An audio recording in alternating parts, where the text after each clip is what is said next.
Anniversary of the 9/11 terrorist attack. Joining us now, two special guests. Democratic Congressman Keith Ellison of Minnesota is joining us. He's the first Muslim elected to the United States House of Representatives. Also joining us is Genevieve Abdo. She's an author and writer, author of the book Mecca and Main Street, Muslim Life in America After 9/11. Genevieve, thanks as well for joining us. Congressman, first to you, what goes through your mind knowing that, we're talking 10 years ago, 19 terrorists, 15 of them from Saudi Arabia, all Muslims, attacked the United States and killed some 3,000 people?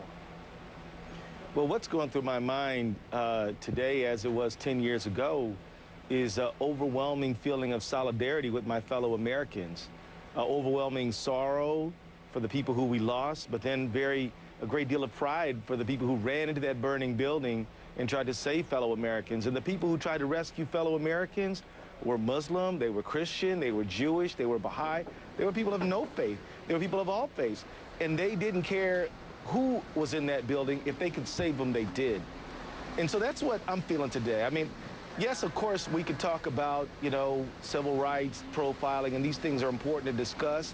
But today, I'm just feeling I'm just remembering a lot of affection for Americans lost and Americans who stood up and met the moment with heroism. Genevieve, you spent the last 10 years reporting on, researching Muslims in America. How has the Muslim community in America changed as a result of 9/11? Well, they have become much more involved with Islam. They identify more with Islam. And this is true particularly, Wolf, of the younger generation. They're very involved in their mosque communities. So what's happened, I think that we see not only anecdotally from all the communities. Yeah, it is common, but I want to just caution viewers that this is not a bad thing. I mean, what I'm seeing is Muslims who want to do more volunteer work at clinics to serve people of all faiths, that they want to get more civically engaged and offer leadership and volunteerism to community organizations and get more involved in the process. So while it is true, I think that Genevieve is right, that there is the greater identification. It's not an us versus you identification. It's people saying, you know what, this is my country and I'm going to do something about it through the vehicle I know best, which is my faith.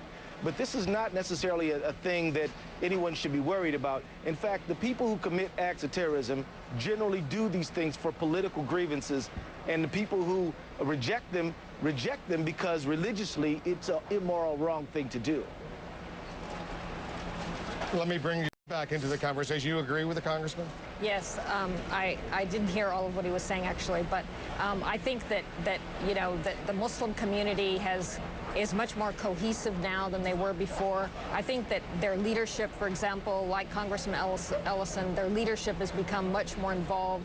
They've empowered themselves after 9/11, and that's the positive side of what's happening. Are you worried, Congressman, about American attitudes here towards the Muslim community, not only in the United States, but indeed around the world?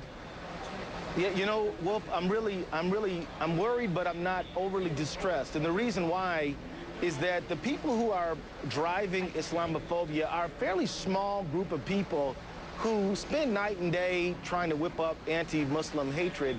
They're identifiable, they're small, they're well-known.